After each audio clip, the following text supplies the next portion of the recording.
ak kii di Serigne Khadimou Rassoul Thiam mu nekk professeur hors classe nekk analyste politique enfin la liste est longue ñu ngi lay nuyu professeur dalal ak jàmm suñu plateau. maa ngi lay nuyu di nuyu sama mbokk yi ma fi fekk. bég lool ci ñëw ànd ak yow ci émission bi ndax sama xarit nga depuis très longtemps. di nuyu suma collègue yi nga xamante ni ñoo ngi nekk Amérique ñi nekk maanaam au Mans Omar Ndiaye maa ngi lay nuyu effectivement sama xarit elle ne savait pas que je suis maintenant exceptionnel depuis 3 mois promu par l'éducation nationale française. Vous avez éteint votre micro ci bouton bi bon cher Edeko en attendant may nuyu kii di Fadilou Keita bokk ci Yewwi Askan Wi ñu ngi lay nuyu dalal ak jàmm suñu plateau Fadilou. jërëjëf merci beaucoup maa ngi lay fay di la remercier ci invitation bi di nuyu seen auditeurs seen téléspectateurs yëpp di ñaan yàlla émission bi nekk loo xamante ne am njëriñ si ñoom incha allah. Amine c'est un honneur en tout cas oui professeur on vous laisse terminer. donc vraiment mbégte la pour man. dama ñëw. vacances fekk fi sama mbokk yi fekk fi sama xarit Néné Aïcha et puis actualité Sénégal ñor ma lool même bu ma nekkee à l'étranger je fais des travaux pour le Sénégal tey li ma gën a ñor mooy indi bokk ci ñi indi ay solutions pour le développement mais du Sénégal bokk ci ñi nga xamante ne aussi dañuy alerter ci raté yi am Sénégal lu ko waral ak nan la ñu mën a def pour am solution yoo xamante ni le peuple conséquent danañ gis seen bopp ci économie Sénégal. D'accord c'est important alors di nuyu peut-être avant may ñëw ci invité bi Cheikh Omar Talla maa ngi lay nuyu Cheikh. tey mën nga wax Alaaji Cheikh Omar. gars yi nuyu naa ñëpp nuyu waa Sénégal waa Pikine nuyu waa Fanay Jéeri ak Fanay Waalo. nuyu aussi waa Sinthiou Bamambé et nuyu Sénégal yëpp mais particulièrement nuyu sama benn maman bu tudd maman Ndeye si Diédhiou nekk fële immeuble Maginot di nuyu waale ñëpp. c'est important sëñ Saliou maa ngi lay nuyu. bonsoir nee na sama lay fay di wax waa Sénégal baleen maax. sëñ Saliou le marron tout va bien. Hein? Le marron tout va bien. mais je suis pas marron beige quand même. xaw ma marron beige la xaw ma en tout cas ça te va bien. je suis pas marron beige waaw. moi j'ai rien dit hein. maa ngi vraiment gërëm Sénégalais yëpp di leen baalu ak ñoom ñëpp parce que xam nga aussi nee naa leen képp ku toog bàyyi sa ay say soxla di la seetaan kooku vraiment kenn amul fayam. donc te liggéey bi nga xam la waa Sen TV def vraiment. gis nañ ne ñi nekk fii ak ñi nekk ci diaspora bi yëpp vraiment apprécier nañ ko ci loolu vraiment ñu ngi leen di sant di leen gërëm di leen balu wax di nuyu vraiment sunu invité de valeur yi di jàpp ne rek waxtaan bi ñu fi war a waxtaan te xam naa ne dina amal njariñ askan bi parce que ñi fi toog c'est des personnalités vraiment en tout cas ay nit de valeur lañ voilà. Merci à toi Serigne Saliou en marron beige je ne sais pas ce que ça veut dire en tout cas di nuyu bu baax a baax di bokk ci plateau bi également kii di Mamadou Diomaye Dioum bokk ci coalition Aar Sénégal ñu ngi lay nuyu Diomaye dalal ak jàmm suñu plateau. maa ngi lay fay donc di nuyu également sama naataango yi nga xam ne ñoom laa bokkal plateau bi di nuyu mon ami et mon promotionnaire Cheikh Omar Talla. di profité ci occasion bi également di nuyu bépp téléspectatrice ak téléspectateur buy seetaan Sen TV mais également di nuyu képp ku nekk également di soutenir coalition Aar Sénégal mais di nuyu également sama mbokku bawol yi nga xam ni fa laa jóge pour ñëw fii donc di leen wax ñu seetaan émission bi ñu waxtaan ko ci jàmm waxtaan ko ci ay programme waxtaan ko ci élection yi nga xam ni moom lañ jëm bu ko defee bu ñu paree ci waxtaan wi sénégalais yi bu nekk mën cee jëlee njariñ merci Néné. am na solo lool di nuyu également kii di Mamadou Ngom Niang bokk ci cadre Benno Bokk Yaakaar nekk DAGE ministère des sports ñu ngi lay nuyu Ngom Niang dalal ak jàmm suñu plateau. maa ngi lay fay Néné di nuyu waa Sénégal yëpp képp ku ñuy seetaan ñi ne ci biir réew mi ak ñi ne ci bitim réew di baalu àq waa réew mi yëpp di leen baalu àq di baalu àq également. ki nga xam ne mooy seen président le président Bougane Gueye Dany ak tout le personnel de Sen TV di leen di wax déwénati di leen ñaanal yàlla ñu fekkee ay déwéni déwén fête bi ñu koy feete ay ati at te yàlla yokk promotion yi développer également entreprise bi nga xam ne ay sénégalais ñoo ci ne di daan seen doole di nuyu suma co-débatteurs yi ak ñi nga xam ne ñoom nga bokkal plateau bi yëpp di ay analystes yoo xam ne vraiment réew mi yëpp ràññee nañ leen de par seen engagement ak la qualité de leur intervention di ñaanal yàlla aussi suñu tête de liste nationale muy madame Aminata Touré yàlla woyofal yéen bi et may ko ndam si li nga xam moom la ko président de commencé gu ñu nga commencé politique alors di nuyu bu baax ils vont nous rejoindre sur le plateau Fatou Abdou Ndiaye mais également le retardataire de tous les temps qui dit Omar Faye leeral askan wi donc Cheikh waxoon naa la nga dindi sa lunette yi j'attends que ça comme ni ma leen ko waxee woon on va parler de l'actualité bokk na ci peut-être nakar bu tiis boo xamante ne moom la ñu xëyee depuis démb lii di l'affaire Mancabou noonu lañ ko mën a waxee di incliner wu quand même devant sa mémoire di ko jaale famille wam ak waa Sénégal ñëpp parce que ñëpp la nakari ñëpp la touché mooy kooku ñu arrêté woon cet homme qui a été arrêté le 17 juin ñu teg ko loxo peut-être mu nekkoon garde à vue jóge fa dem lii di ñu hospitaliser ko hôpital mu jaar fa ñàkk bakkanam mu nekk loo xamante ne quand même metti na askan wi Fadilou ñu dégg kii di procureur mu génn moom i tamit am ay kàddu yu mu ci teg wax ne que am na peut-être vidéo bu 13 minutes boo xamante ne ça dit le contraire parce que ñu bëri famille wam ak avocat am dañoo jàpp ne que peut-être dañ ko torturer foofu ca kaso ba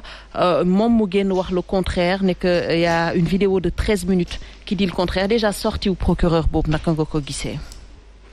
Oui, merci beaucoup Fatou Nene Aïcha bon man procureur bi mu génn déception laa ci am parce que doomu aadama bakkanam dafa fort xam nga doomu aadama c'est un long processus ay nit ñoo xoolante gisante bëggante wax ko seen entourage ñu maye leen soxna si am lu mu jël toog 9 mois ci jafe-jafe xëy jur doom entourage bi ñu war leen ñu tudd ko am ci moom yaakaar muy màgg ñuy am ci moom ay gis-gis moom ci boobu mu porté ay projets yu bëri par extension mbokk yi xarit yi am ni jàmme yëpp di yokku ba nga toll ni nga toll rawatina nga nekk koo xamante ne ku mag nga servir Sénégal ci wàll wi nga xamante ne yow moo ca spécialité muy wàllu sécurité nga liggéey pendant une dizaine d'années ak autorité boo xamante ne il est connu tey ñu xëy pour ay affaires yoo xamante ne vraiment c'est des futilités c'est des banalités ñu jël la jàpp la yow bu lu dara rek présomption d'innocence dafa am mais jàpp bi ñu la jàpp am na ñoo xamante ne def nañ lu gën a garaaw téeméeri yoon biir Sénégal loo xam ne dañ ci am preuve loxo ci poche ñu téye leen mu jëwul fenn dañ leen mujjee bàyyi kër mais doomu aadama ñu jàpp ko li ñu koy accuser kenn xamul ne moo ko def wala defagu ko ñuy xool loolu di ko saytu mu war a nekk ci kaaraange parce que damay fàttaliku ne policiers yi ay nitu administration leen te administration sunu alal ñun moo leen di fay donc dafa am benn service boo xamante ne moom la ñuy rendre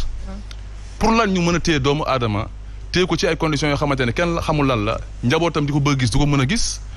avocat am di ko bëgg a gis du ko mën a gis lii di ko dal progressivement ba mu mujjee ñàkk bakkanam ma fàttali ne c'est pas la première ni la seconde fois muy am au Sénégal dee yi dafa jot ñu taxaw wax ci lu leer nañ doomu aadama bi nag bi ñu faat am na yeneen yoo xamante ne war nañu ko am comme taxawaay sauf li nga xamante ne procureur am na comme taxawaay parce que wax bi mu wax procureur wax lenn kese lay firndeel moom li muy cherché mooy ut gaaw coupable wala ut gaaw loo xamante ne da koy teg ci ndodd ki nga xamante ne moo génn àdduna pour fexe satisfaire ñi nga xamante ne ñoom lay viser. donc ça veut dire que sortie wu procureur peut-être moom dafa jógoon pour leeral plutôt effet bu mu am c'était un effet contre-productif par rapport ak fait yu mu avancé. mais c'est exactement ce que je suis en train de dire parce que munoo génn ci saase ne diw nee nañ ma kat dafa mbëkk lii dafa mbëkk lii nit koo xamante ne gis nañ ko muy dund. déjà bi ko jafe-jafe commencé dal soxnaam génn na wax ça aurait suffi pour alerter ñëpp te xam ne kii condition yi ko jàppee baaxul commencé nañ ko teg loo xamante ne mun na tuwee mun na ñàkk bakkanam mais ils n'ont pas pris les responsabilités à date waaye bàyyi ba chaque fois bu mbir xawee ñu génn ku nekk di fexe loo xam ne da koy jël di ko teg si kaw ndoor nit ki dee yi dafa doy li ñu fi rey si ay nit bëri na yàggul la fi policier visé nit ci bopp ñëpp di seraan Sénégal yëpp di seraan mu dóor ko bal mu daanu te mu jëwul fenn boobu ba léegi dafa jot nag ñu taxaw am lu ñu seetlu am lu ñu wax am lu ñu def ci policiers yi nga xamante ne ay doomu aadama lañ comme nit ñi à la fin de la journée dañuy rentré dañuy dellu seen kër fekk fa seen i njaboot comme ñun civil yi ni ñu fay fekkee suñuy njaboot dañ leen jox ñu nekk ay takk der ñu sol leen tenue den fay sunu xaalis boo xamante ne ñu ñoo koy liggéey di ko ñàkk di xool fi muy jël di leen ko jox donc dafa am benn instant nag ñoom ñu war a taxaw xoolaat seen bopp président de la République bi nga xamante ne moom tey moo yore mbir yi ci loxoom moom mi nga xamante ne moo yore ministre de l'intérieur chef ki nga xamante ne ñoo nekk ci police di liggéey tey dafa am ndogal yoo xamante ne bu ko jëloon am loo xamante ne bu ko amoon comme taxawaay lii di xew Sénégal dafay nekk loo xamante ne dafay dakk mais dëkk bi il est triste de constater que dëkku maanaam def lu la neex la tant que yaa ngi sous les auspices du président de la République wala ministre bi nga xamante ñoo nekk de tutelle mais lii dafa war a jeex bi Sénégal ku mu daloon sa kaw tey jii nii di nga am loo naqarito. alors dëkku def lu la neex Ngom Niang peut-être yow laay interpeller foofu parce que c'est pas la première fois que cela arrive cas yu mel ni gisoon nañ ko gisaat ko encore et on a toujours du mal à comprendre pourquoi duñu situer les responsabilités dans un pays Sénégal dañuy wax ne que c'est un état de droit ñu cité ko en exemple de démocratie fii ci Afrique de l'Ouest mais pourtant tout le temps cas yu mel nii dafay ñëw di ñëwaat est-ce que du impunité peut-être bi ñuy faral di gis moom moo tax li am ni tey di am tout le temps de manière répétitive. Bon man mënuma gëm ne dëkk impunité lañ ne parce que comme ni ma ko waxee nous sommes presque 17 millions de Sénégalais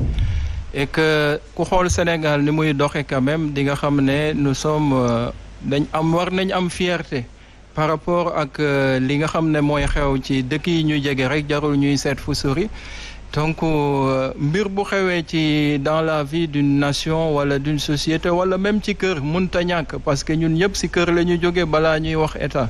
donc yooyu dina am xew-xew yoo xam ne mën na am c'est pas parce que kilifa amu fa wala règle amu fa wala dara amu fa et dafa fekk rek ne mbir mu jóg la xëy na bette wala lu ñu prévoir parce que nit ku nekk en détention jàpp ma ne tey ñi nga xam ne ñoo ko téye am li ñu am ci moom comme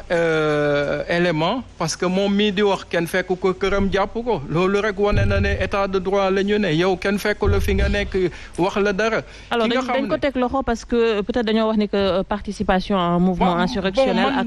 atteinte à la sûreté de l'État. xam nga tey ñi ko jàpp li ñu joxe rek élément man loolu laa mën a parce que man aussi du ma nettali gént boo jàmbur quoi comme on dit. waxuma ne liñ koy waxal moo ko defu ko mais man dama nekk un républicain jàpp rek ne autorité yi nga xam ne ñoom ñoo ko jëli moom ak ay moromam fekk ko ci ay circonstances ak li nga xam ne ñoom ñoo am devoir yi qualifié fait yi ñoom ñoo ko def te def manifestation yi combien de Sénégalais ñoo fa nekkoon donc ñoom bu ñu yemoon ci manifester comme ñi woote manifestation yi li ñu def génn seen kër dem te mais